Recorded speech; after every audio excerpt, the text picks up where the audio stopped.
Hello and welcome to episode 37 of a Thai football podcast, coming today from Khon Kaen Provincial Stadium as Khon Kaen United host Port in a T1 clash. I'm here about an hour and a half before kick-off. There's already quite a few people milling about. I've bought tickets to go in. Looking forward to this one. Should be very entertaining. Hope it was not going to be my third 0-0 in a row at this ground though. Hoping to break my duck today on this trip.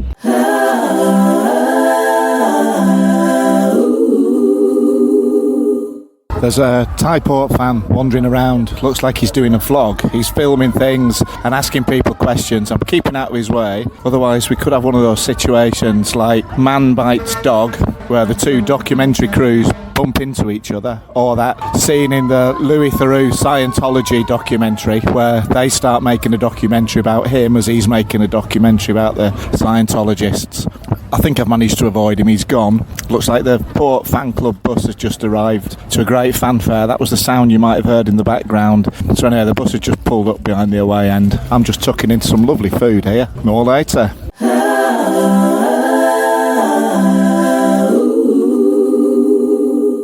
The Thai Port vlogger is back. He went off to meet his mates off the bus and I've still managed to avoid him so far. He was talking to another Thai Port fan. Honestly, you can't move these days without vloggers and podcasters at Thai football.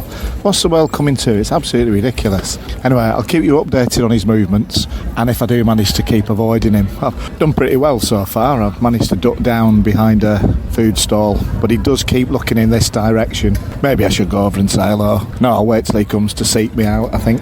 Anyway, crowd starting to build about an hour before kick-off. Drums have arrived for the home fans. So yeah, it should be a really good atmosphere today.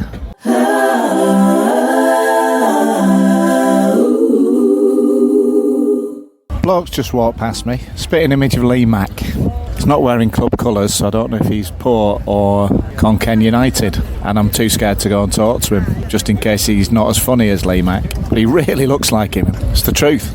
Would I lie to you?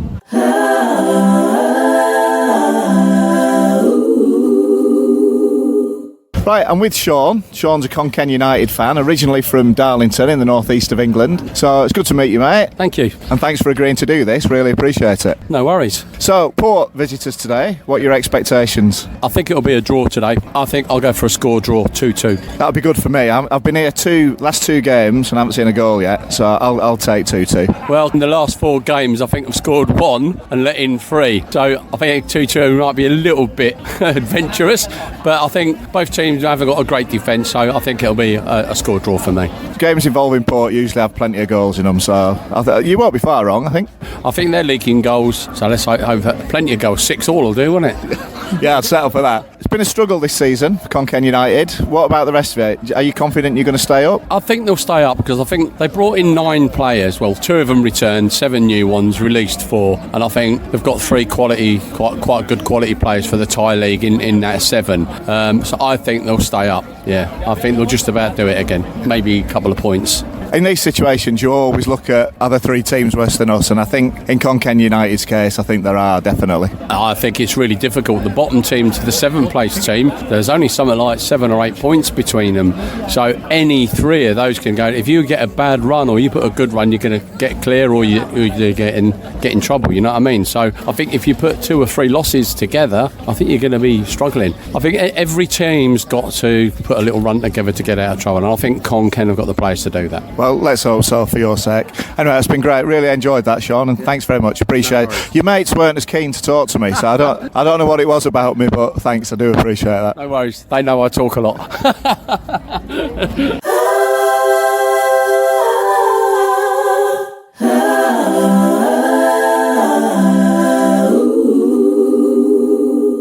Okay, so we're in the ground about 10 minutes before kick-off. It's very quiet. It's quite eerily silent.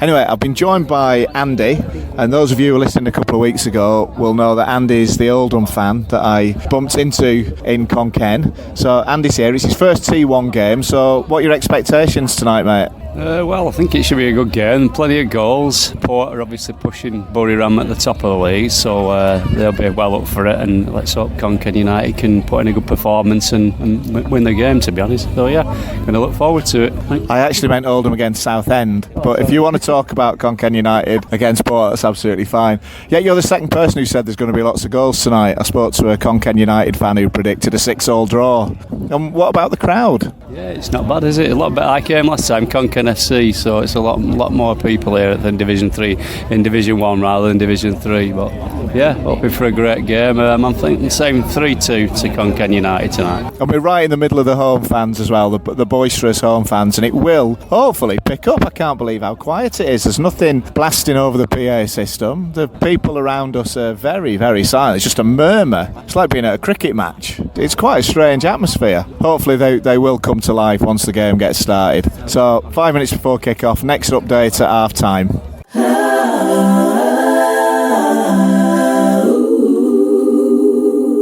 It's half-time here at the Khon Kaen Municipal / Provincial Stadium. Fair to say it's not been a classic. 0-0. Fairly even, I would say. Port finishing the stronger, and Port have had the better clear-cut chances, but so far neither team has looked that impressive in front of goal. The crowd's grown. Fantastic crowd in tonight. This popular side is pretty full all the way around. Large gaps at the away end, but not a bad turnout from Port. I'd say about 150. And the main stand again on the far side is full. I realise now I'm competing against some lady on the PA system, and it's a bit of an unfair battle. Even though I'm only about an inch from the microphone, she's got a few thousand megawatts of sound or whatever it is behind her. I hope for a bit better in the second half. It's got a lot to live up to if we're going to get Sean's 6-6 draw. And my wife's just brought some beers for me and Andy. Thank you, love. There you go. Again, one of the advantages of being at this ground is they sell beer inside, and they've got it very well sorted. You just turn up and it's all there ready for you. No fuss. Let's hope we have a better second half. I'm not even going to ask Andy what he thought about that. In fact, I don't want to wake him up, if I'm being honest. But anyway, more at full time.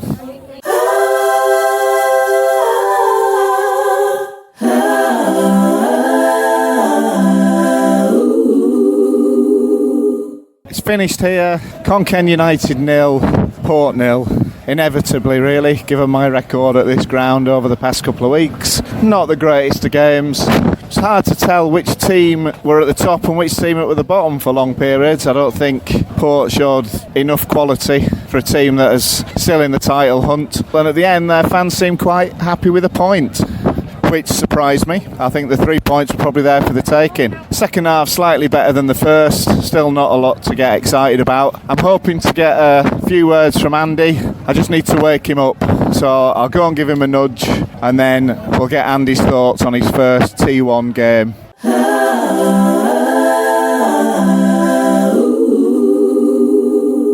Managed to wake Andy from his slumbers, and he's agreed to share a few words with us about his thoughts on his first ever T1 game. So Andy, over to you. Well, it wasn't the most exciting encounter, I must say, and my 3-2 prediction was a bit out of the window, but I enjoyed it, and good company, nice couple of Leos, and hope to see some goals at the next game I go to.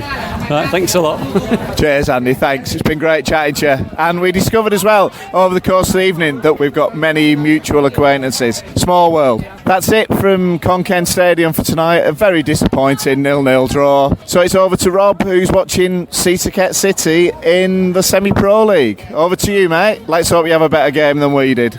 Yeah, thanks a lot, Dale. I do hope it's going to be a better game today for me. And as you mentioned, it is the Semi-Pro League that I'm focused on this afternoon. So a few hours before kick-off, I think it's only right that I fill listeners in with the details on what's entailed with the Thai Semi-Pro League.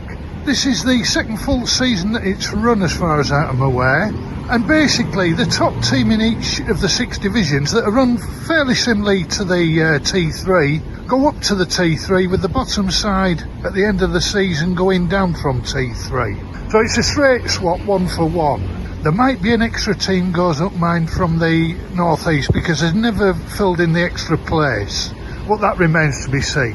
However, as John Cleese would say, there's no riff-raff allowed. All the clubs have to have a licence. which is good. It means a natural progression.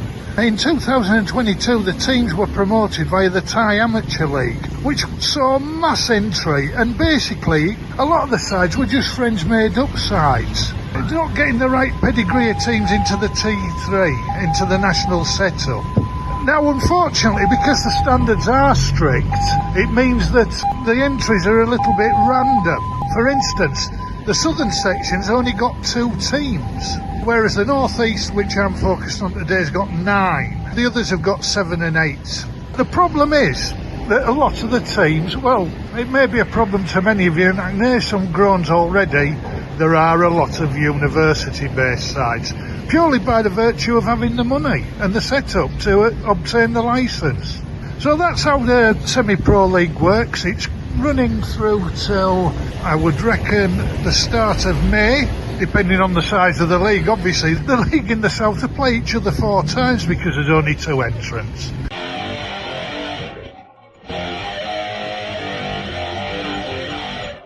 So yes, I've been fed and watered very amply at Hong Kong Garden, and we've now arrived at Sisaket Ratchaburi University Stadium for the game between Sisaket City and Vongchavalitkul University of Nakhon Ratchasima. And believe me, that took some rehearsal practicing that name. So, what do we know about Vongchavalitkul? Well, in 22-23 they entered the FA Cup, went out on penalties away to Samut Songkran, so today will feel like Wembley to them. Sisaket City, on the other hand, got a gubbing 4-1 from Chiang Rai in the same round, in the first round of the FA Cup. Neither side entered the competition this year, but in last year's semi-pro league, Vongchavalitkul ended up second bottom, Sisaket City in third. This season, the opening game, City lost 3-1 away to Ubon Poly United. Vongchavalitkul lost 2-3 at home to Warin Chanrap, who were another Ubon side. So let's see where today takes us. After yesterday's games, everyone who's played 2 games has won 1 and lost 1. So there's all to play for. It's a fantastic arena, I have to say. Very lucky living in Sisaket with 3 stadiums, all of good quality.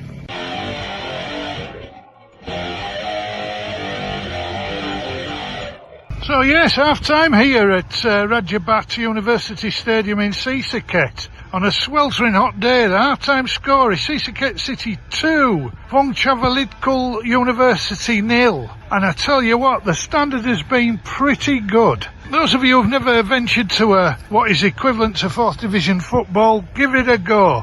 A fantastic facility, so many sports amenities here. There's a second stadium just behind this with another beautiful grandstand. Swimming pools, lakes, beach volleyball, tennis courts, you name it. And that is why, sorry to say it, the university teams are a good bet to get into the Thai League. They offer the best facilities. Anyway, we'll see what's ahead in the second half.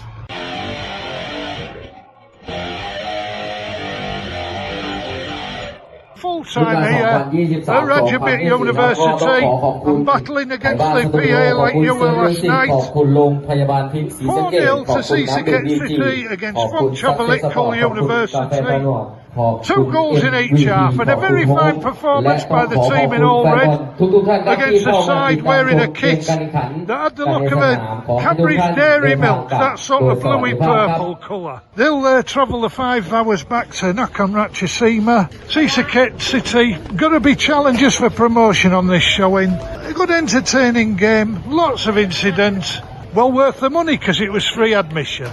So that's all. Sisaket City 4, Vongchavalitkul University 0. Well, there you go. Another fantastic weekend reporting from Thai football grounds. Both sound like we had a good time. I know I did, and it was great to catch up with Andy again. And you sounded like you had fun as well, Rob. I did, and I know I sound like a broken record, but it's more than the game, isn't it? We obviously both had good fun, saw football, got out and saw new places, had food and drink. What's better than that? And as you said, the quality in the semi-pro league seems to be quite quite high, doesn't it? I've been hearing some good reports. We've had quite a few people on Twitter saying they've been to games and been quite impressed with the quality of the football and the size of the crowds as well, which is all very encouraging. It certainly is. I think it helps with the filtering and making sure that those teams do have to have a licence before they get into that league. That does help, definitely. Now it is a lot stricter, isn't it? It does make a big difference. I felt sorry for the Thai FA in a way, having to do the Thailand Amateur League the last time promotion came through that, because it was on the back of COVID and they were stuck for time. But teams were playing 3 group games within 7 days. Players were unavailable. It wasn't a true reflection of who should have come up, really. This works a lot better. Now, talking of lower league football, we're going to start our studio segment of the programme with one of the most remarkable games I think there's been in Thai football history. The FA Cup tie between Bangkok FC and Buriram United, which kicked off our week last Wednesday night. We've got a report here from a new contributor, Kevin Tambien. He was at the game with Riza, and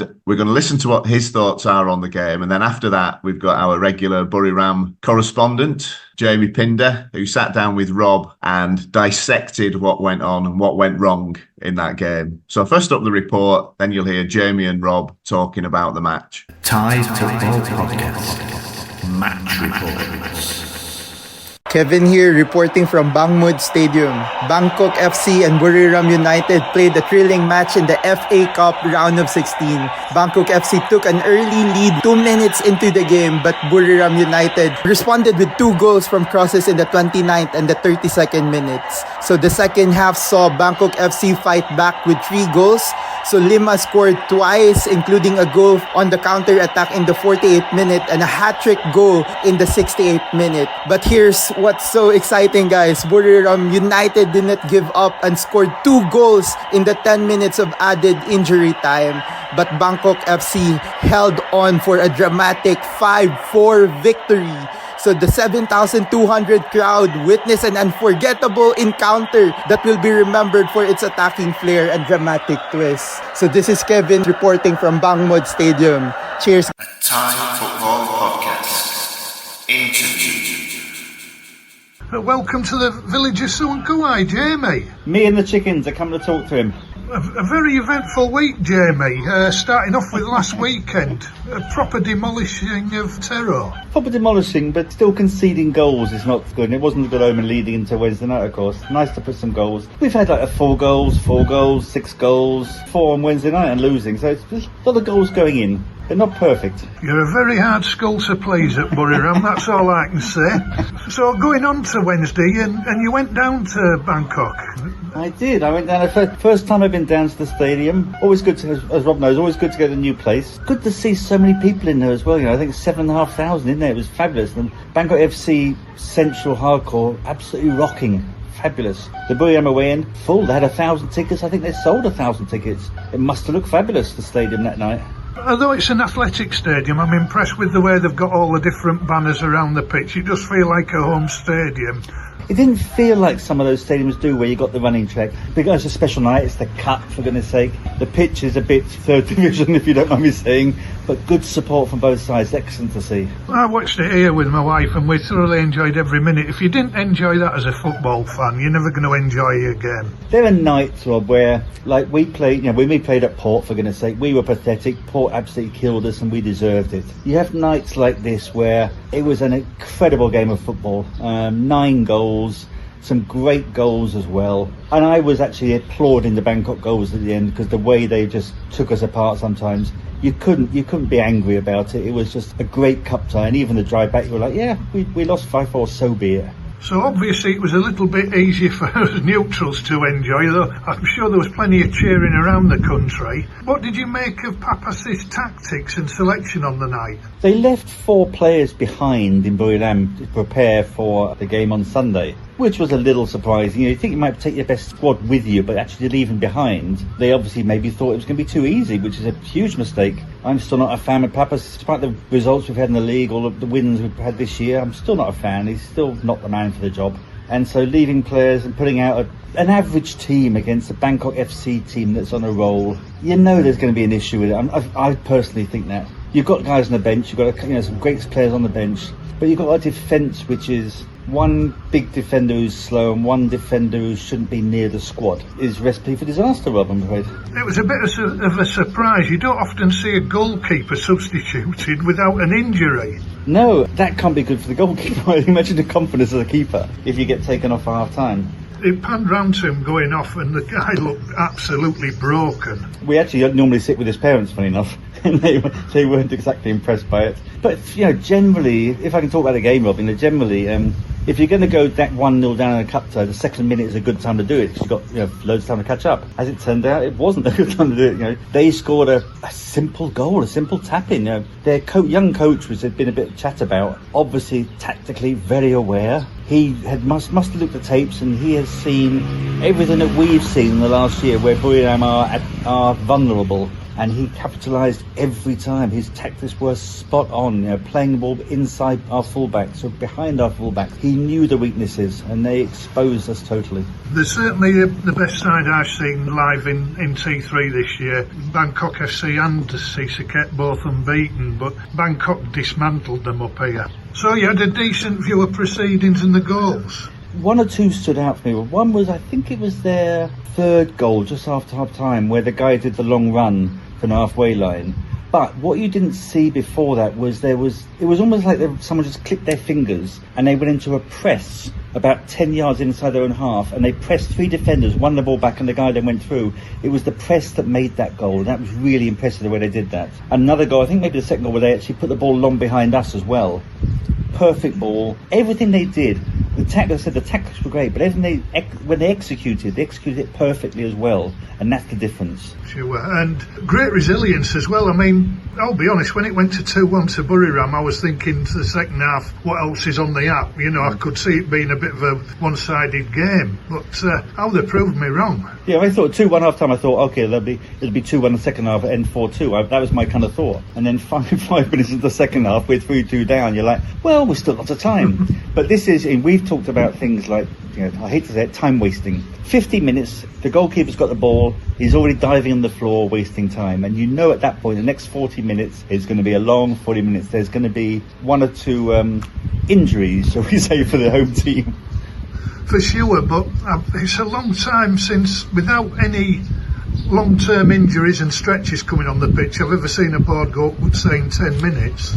I was going for 8, honestly, purely because they were going down like proverbial flies. There was one where their central defender went down in the 6-yard box and he was eventually stretchered off and then sprinted along the back of the goal line up to the halfway line, waited for the referee to come on, at which point another player went down as he was running on the pitch. We were trying to shout at the centre forward we have, Demboya, if you can't win the ball in the air, don't challenge the keeper, because if you challenge him, he's going to die on the floor. And you knew every time he went up with him, bang, goalkeeper's down again, and the goalkeeper can't go off. All teams now realise if you're going to fake injury, fake the goalkeeper. That's the way to do it. I've got to agree, I hate time wasting, but I just thought that was excessive, perhaps because other refs don't do it. Where he found the actual 6 minutes after the 10 is another matter. Well, I was watching the clock, and the first 5 minutes of injury time, 4 minutes were taken up by injuries. So that's where the added time came on for sure. And I will say, Rob, you've seen me on Twitter about this. If ever there was an advert for rugby style, stop the clock for injuries and substitutions,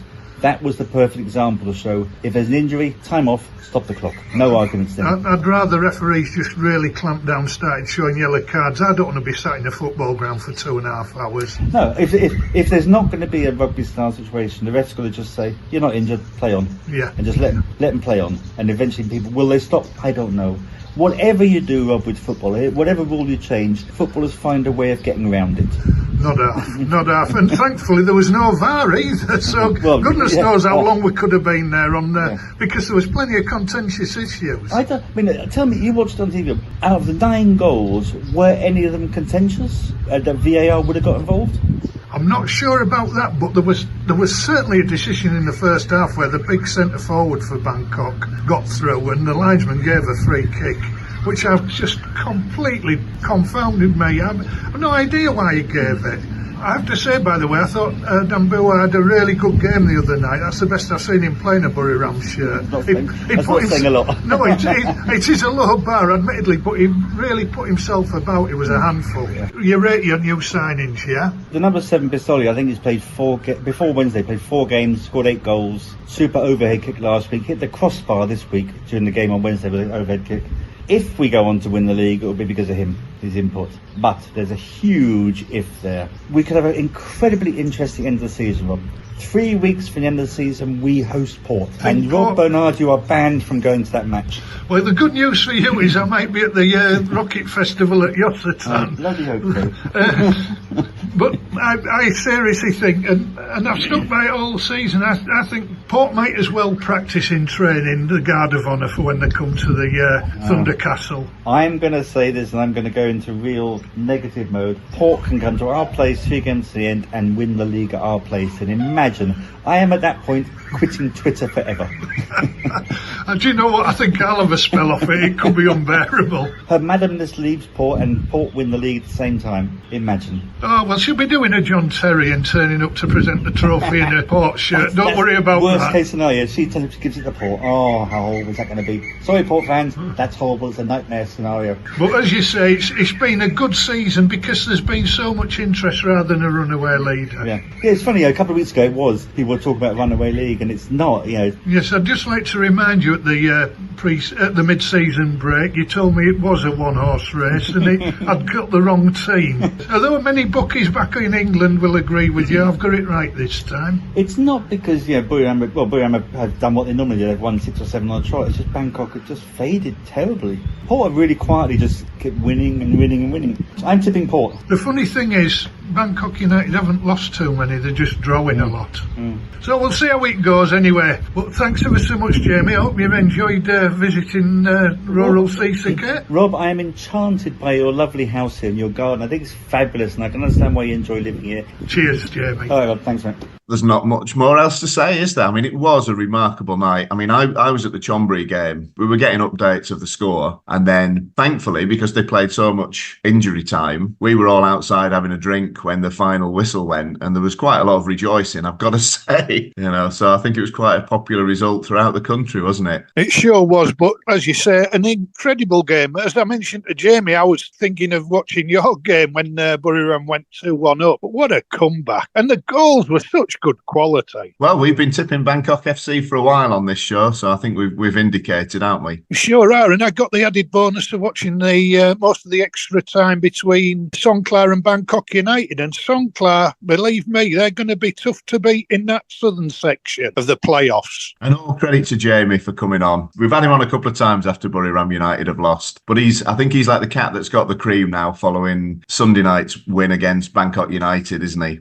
Again, coming back from 2-0 down, but this time hanging on to win 3-2. Well, hanging on's probably not the right expression. They probably could have had a couple more, couldn't they? They certainly could. That was some performance. So you've got to give them credit. And as Jamie said in his interview with me, he pinpointed the star man and up he came, got 2. Now, talking of Thai League action, our friend Bill is back. Very unexpected this week. He sent in a report, as he'll tell you in his introduction. So this is a very happy Bill following Sukhothai's 2-1 win against Chiang Rai Utd. Thai Football Podcast. Match Reports. This is the match report that you did not ask for. In the history of world football, this report is essential in understanding why masses of people return week after week, year after year, to enjoy the visceral thrills and excitement of the beautiful game. The excitement of the Sukhothai Chiang Rai game began the instant we saw the team selection. With the exception of John Baggio, there were no stars.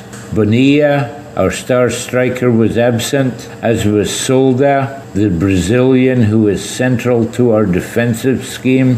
My personal favorite, Chakrat, was missing, as was Lursan. This was a team of utility players, and it was going to be critical to the coach's future with the club.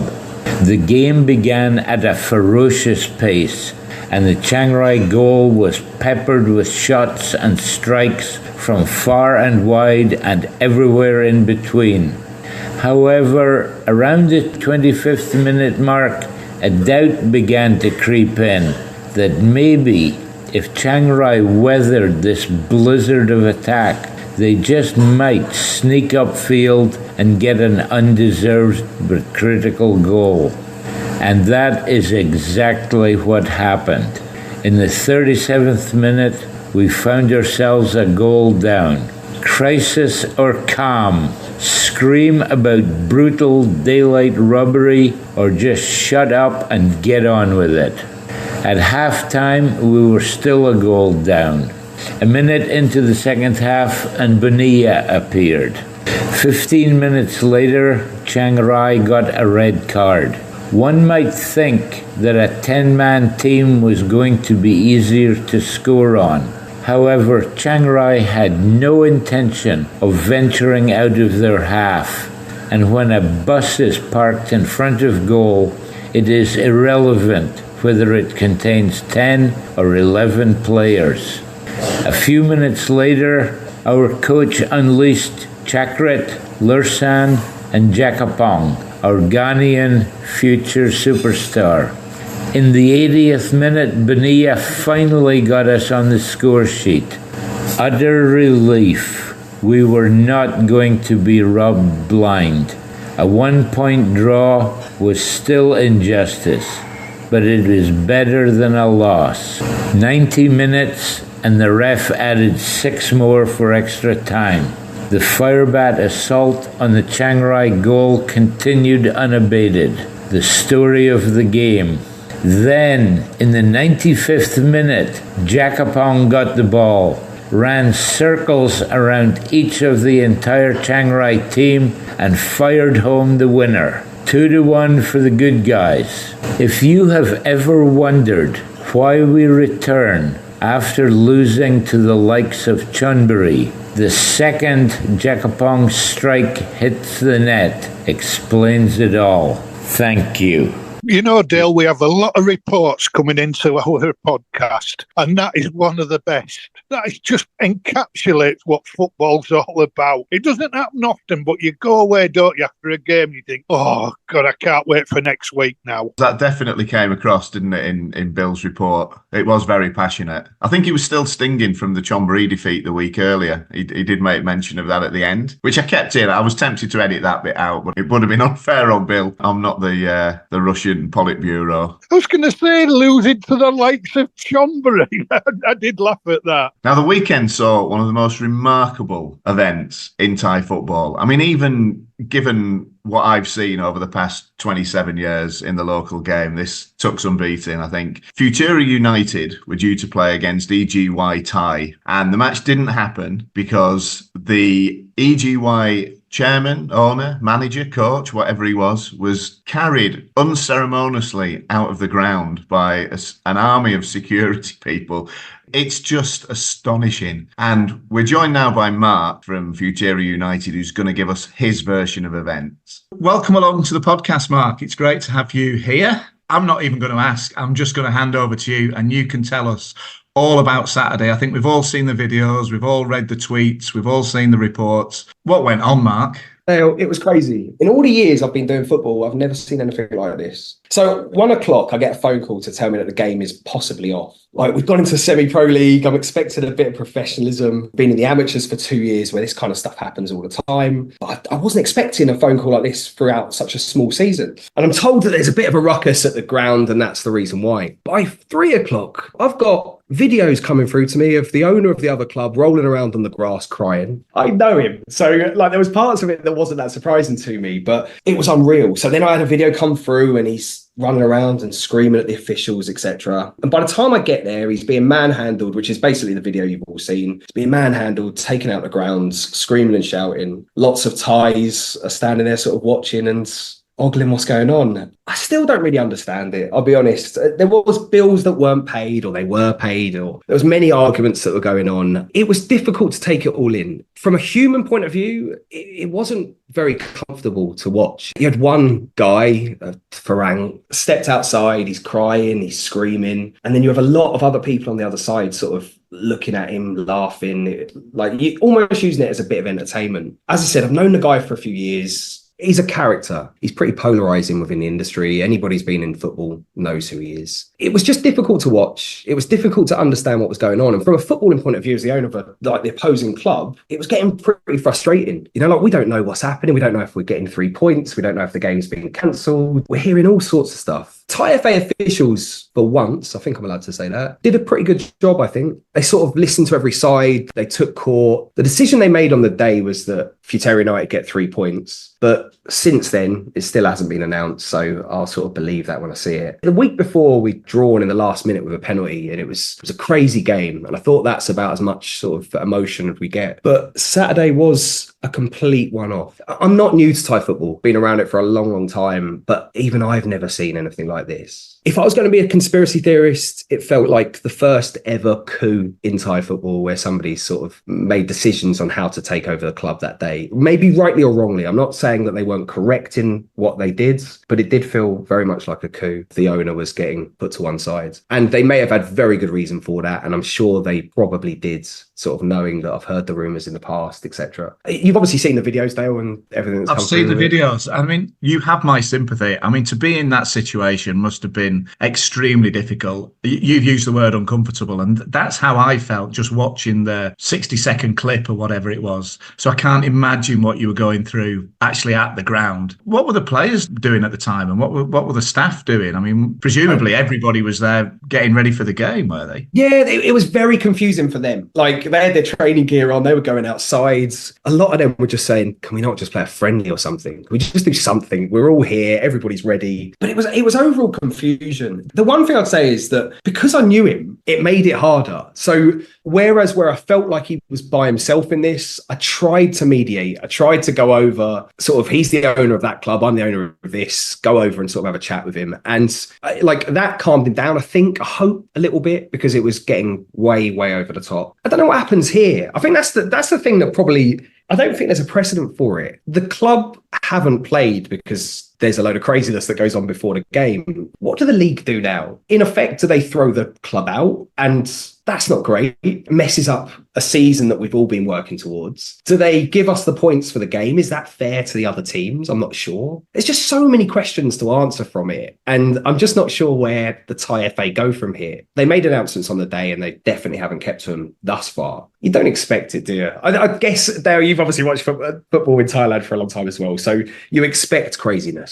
Like, you expect things to happen that you've probably never seen in any other league around the world. And the way I run a football club and have done for a while, probably I add to that craziness a little bit. So it would be hypocritical for me to sort of say that I'm amazed by what goes on around me in Thai football. But yeah, you don't want to see a grown adult in so much distress, whether it was his own doing or not. It's not what you want to see on a Saturday afternoon when you've been looking forward to getting your second game in the TSP underway for many, many months, basically. But 60,000 views on Facebook, Football Siam got on that video. So I'm guessing you could say it's gone viral. Maybe that's the kind of thing that shouldn't go viral. I don't know.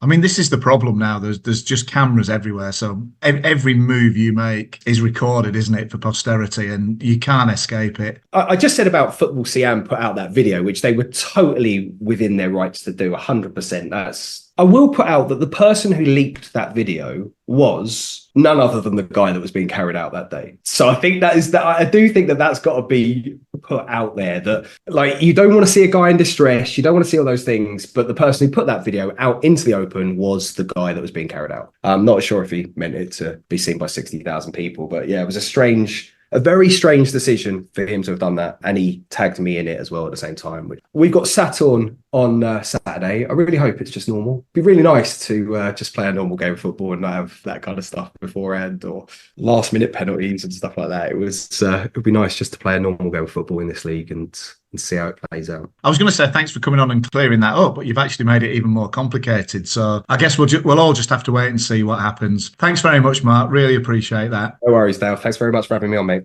Well, if you don't need any more beckoning to go and watch semi-pro league, that is a great reason to go. Yeah, astonishing. And it's good to have that eyewitness report as well. Definitely. Thanks, Mark. I hope we'll catch up in a few weeks. One of our regular features seems to be Clare's fashion tips, where she runs her artist's eye over the strips being worn by various clubs in the Thai League. Now, normally she's at the game and she's commenting on what she's seeing. But this week, we had a request. Marco sent in a photograph of the current Thai port kit and said, I'd love to know what Clare's impressions are of this. So I asked Clare, and here's what she had to say. Okay, so the shirt. I like the complementary colour scheme of the orange and the blue. That's quite a nice contrast. I'm not so keen at all, actually, I completely don't like the badges and the organisation of the kind of graphic elements. I think that's really poor. That big turquoise square completely detracts from the effect of the violet, blue and orange combination. What else can I say? Too many badges, too many diverse graphic symbols, I would say. There needs more coherence. Oh, she's good. I hope Claire, by the way, enjoyed my kit description on my roving report. But don't worry, Claire, I know my place. Oh, she's very good. She's very, very, very talented as well. Like I say, she is an artist. She's an art teacher as well. So she knows her stuff. And I think that's quite a fair description of the port kit. I mean, she's pretty much saying what a lot of people have said. The big blue square, or turquoise, as she called it, probably correctly in her summing up, does ruin any kit that Port wear. But it really bugs me. Why can't they just have stripes? I'm a huge fan of just thick, traditional stripes. My good lady is an owner of the current Port shirt, by the way, so I am slightly biased. Okay, I guess it has its merits. It's just not for everyone. To be fair, Claire actually liked the design on the shirt. It was just ruined by all the sponsors' logos and various badges that she had an issue with, I think. Yeah, money, money, money. Now it's our great pleasure to welcome back Matt Riley to the programme. Matt was on a few months ago promoting his book, Thai Football Tales. Now he's got a new book coming out, and in conjunction with that, he's running a competition. So here's Matt to tell you all about his new book, the competition, and an untold story about a Thai international footballer. So it's great to welcome Matt back onto the podcast. Hi, Matt. How are you doing? Great, thanks, Dale. Lovely sunny day here in England. Not as sunny as you, I'm sure, but it's nice and crisp and even. So, yeah, we're having a good day. Good. Yeah, it's very sunny here and very hot. Now, the reason you're on, and you've got a new book coming out, and you're running a competition to promote that as well. So I'm just going to hand over to you, and you can explain exactly what's going on, if you like. Yeah, great. Thanks, Dale. So my next book is called Kick and Community, and it looks at a whole range of different clubs and groups that use football kits to promote maybe their trust identity for my local team, Exeter City, or there's things like football shirts for charity, which raises money for 3 cancer trusts. So I'm really, really pleased to have that come out, and that's coming out in July. Book cover's just been done, and it's really nice to share the stories with people, and particularly to give people a platform. But what I've done as well is I've started a competition. A friend of mine called DJ, who runs a company called Rock and Roll Football Shirts, has very kindly designed a shirt for me that I'd like to give away as a prize in a competition. And as you noticed straight away, Dale, the 2 colours are modelled on the football team I used to work for, so Pambury FC. The orange that was their away colour, and the blue that was their home colour. So very simply, all I'd like to know from people is what football shirts mean for them. Means a lot of things to a lot of different people, but what do shirts mean for you? And all I'd like you to do, you don't need to retweet or follow or anything like that, is just DM me, or you can answer any of the messages on my Twitter. And my Twitter is Caboodle68, or you can just put in Matt Riley and you can find it as well. And the competition closes on April the 1st. And the most emotionally charged, most exciting description will win a shirt, and I'll send that to you. I know my market, so I've only got large and extra large, which is my market as well. So if you're a tiny, slim, athletic person, you might need to think about that. So that's what it's going to be. And again, it's just really to raise awareness. All the proceeds, all the royalties will go to my local women's football team called Exeter City Women. And it'd be really nice to see what the shirts mean to you, because, you know, I've put down what they mean to me, and I'd love to hear your ideas as well. So thanks for that, Dale. I really appreciate sharing that story with people. Oh, that's absolutely fine. We're happy to do it. If you don't follow Matt, we'll put a link to his Twitter feed on the notes to this show. We'll put it on our Facebook page, and also I'll be retweeting it as many times as I can when I see Matt's tweets up there on Twitter. So you've said it's based on the Supambury kit, and it is very nice. Again, there's been photographs all over social media. So just before you go, have you got any tales you can share with us from your time there? Yeah, ones that I can share with you. I was very lucky while I was working there that Chiril Chapuri, who I think is playing for Chiang Mai now, if I'm not mistaken, came to play for us and did a fantastic job on the pitch. But it was a really interesting situation where I would get off the team bus to Tumbleweed, and as soon as Chiril got off the bus, hundreds and hundreds of women would chase him. And I remember a couple of times getting off the bus and actually being pinned behind the bus door while all these women were trying to get his autograph, his phone number, his shorts, anything that they had. And it was a really nice experience to see the kind of good person that Chiril is. And it would have turned a lot of people's heads. Of course, I've never had that experience. I don't know about you, Dale, but being chased down the street by hundreds of women is not something I've had to get used to. So it was great to see that he still kept his sense of balance and his good character. And it was lovely to see that in the background, he was just the same as he was on the TV and all the adverts for Nivea Men and so on that he made. It's a great story. And no, to answer your question, it's never happened to me. Although last week, Rob did get somebody come up to him in the urinal at Pat Stadium saying they recognised his voice from the podcast. Yeah, it's the closest we're ever going to get to that kind of mania, I think. But that's brilliant. Thank you so much, Matt. And good luck with the book. And good luck with the competition. And like you say, we'll be promoting it as much as we can over our podcast and over our social media pages as well. Hopefully you'll come on again when the book's out and we can have a little chat about it. Absolutely. I'd love to, Dale. I'm very proud of it. And as I say, there's a lot of very, very worthy causes in there, and I'm very glad to give them a platform. So it's a lovely experience to share. Yeah, thanks ever so much, Matt. And a great chance for all you listeners. Have a go. You can all wax lyrical on Twitter when it suits you. See if you can write a description about what the kits matter to you. And we might get somebody writing in about the current port kit. We might not. And if that wins, I'll eat my hat, Rob. You were laughing at me and my prediction about Buriram a few months ago. And we've done so well. We got quite near to the end of the programme without you bringing that up. Even when we were talking about the match earlier, you didn't mention it. You know me, modesty prevails. Right, now to prove we're right up to date, Monday night's match, Trat against Ratchaburi, was an absolute cracker, really entertaining for the neutral. So guess who was there, Rob? Was Riza there? He was, yeah, surprisingly. And this is what he had to say from a Ratchaburi. And you just listen to his voice in this report. It tells you all. You don't even need to listen to what he's saying. Just listen to the tone of his voice in this report, and it tells you all you need to know. Thai Football Podcast. Match Reports. Good evening from Trat Stadium. Today, the Monday football of Thai League match day 20 between Ratchaburi FC away game in Trat. The score 2-2. Ratchaburi scores in the first half, leading 1-0 with a penalty denied by the goalkeeper and a goal that has been overruled by the VAR. In the second half, Ratchaburi come out differently, a little bit slow, but Trat used that advantage to level the score 1-1. Ratchaburi keep on trying, but they just cannot get the game back as in the first half. Eventually they scored in the ending stage of the match with Siwakorn scoring 2-1, which bring the excitement to all the fans who travel long way from Ratchaburi to Trat. But exactly in the last minute of the added time, a free kick, and looks like the man of the match, the goalkeeper, come up to the penalty zone and head the ball in towards Kampon, which also his first concede by not only one but 2 goals in a match. So the winning streak ends after 4 wins in a row. The 5th match, they only held a draw. So there you go. The Dragons still cannot run away from the unfortunate of playing with the promotion team, unable to win in Trat. Keep on looking forward for the next game with Lamphun Warriors. Come on, you Dragons.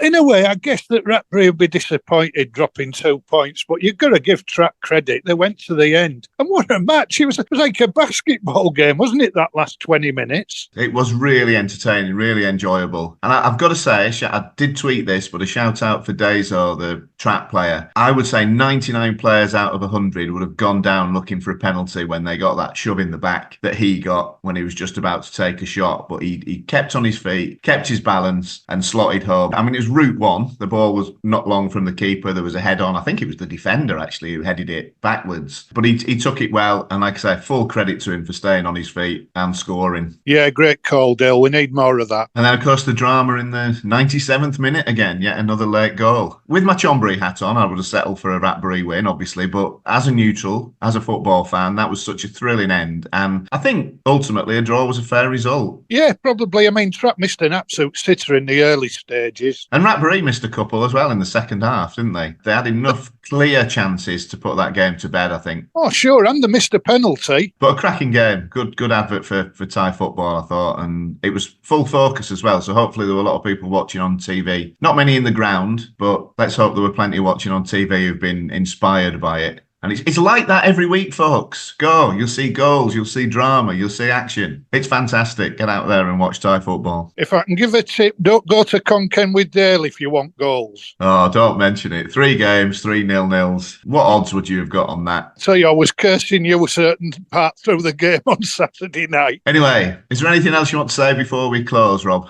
Yeah, I do. In the very first episode, one of my opinion pieces was about the owners of football clubs. Well, one of them is now the president of the Thai FA. And don't get me wrong, I have my moments with Madam Pan, mainly through her self-promotion, but so far she is doing an outstanding job. Yesterday it was announced. Now, there are people who say, well, the money was due anyway. Well, unfortunately, Madam Pang doesn't have a time machine. She can only deal with what's in front of her now. So to get vast sums of money out to the T2 and T3 teams within 2 days is outstanding. And another thing, she's appointed Ishi, 3-year deal, great move. And last week, there was quite a bit of vitriol on Twitter about the new innovation of a referee's draw. Now, anything that builds interest about the Thai League has got to be good. It's not just about Farangs, as I keep saying. If it attracts loads and loads of Thais to watch something like that, what a great idea. And if anything, the referee in the Buriram against Bangkok United game was under more pressure to get it right. And he did. He had a superb game. I've got to agree with pretty much everything you say there, Rob. I think she's made a really good start. It's very positive. I think what it was before a lot of the issues were the self-promotion thing. But again, that's, I think Toby brought that up, didn't he, in a chat I had with him. It is cultural and you have to accept it. But she is getting things done. Let's hope that she can put right a lot of the wrongs. And again, the fact that she's female, for me, I think that's brilliant. This is what we need in a society that tends to be quite patriarchal. I'm getting all political now, but I think it's great, and she's made a fantastic start. I completely agree with you, mate. But the thing is, the 3 people who are running things are successful business people. They don't become millionaires by being idiots. They know what they're doing, and there's got to be an improvement. There's nowhere they want to fail and lose face. I think for many people, the issues still remain that they are closely connected with certain clubs. That seems to be the big worry, doesn't it? And I don't know how they're going to get around that. I think if they didn't have those affiliations, then people would have a lot more faith in them running the league. We all know when certain things are going to happen, where their loyalties are going to be, how things are going to be perceived. I think that is still a big issue. And that's something that they need to resolve pretty quickly for me. It is, Dale, but they own 3 of the 4 biggest clubs. They're going to be at the top anyway. It doesn't make an ounce of difference. I know what you mean, and it'd be great to have somebody not involved, but where are these people? With the last set, didn't do a great job, did they? Not really. And I don't think we need to mention anything that's happening at the moment with the last head of the Football Association either. Anyway, this is something we could debate all night, couldn't we, really? So I think we'd probably better close it there. Another fantastic week. Thank you to everyone. The contributions we're getting is just astonishing. We're just knocked out by the number of people wanting to be involved. So thank you to everyone who's contributed today and in the previous 36 plus episodes. We do really, really appreciate you sending us stuff in. We do, and we're learning all the time thanks to you guys. It matters. It really does. Get yourselves out this weekend and have fun.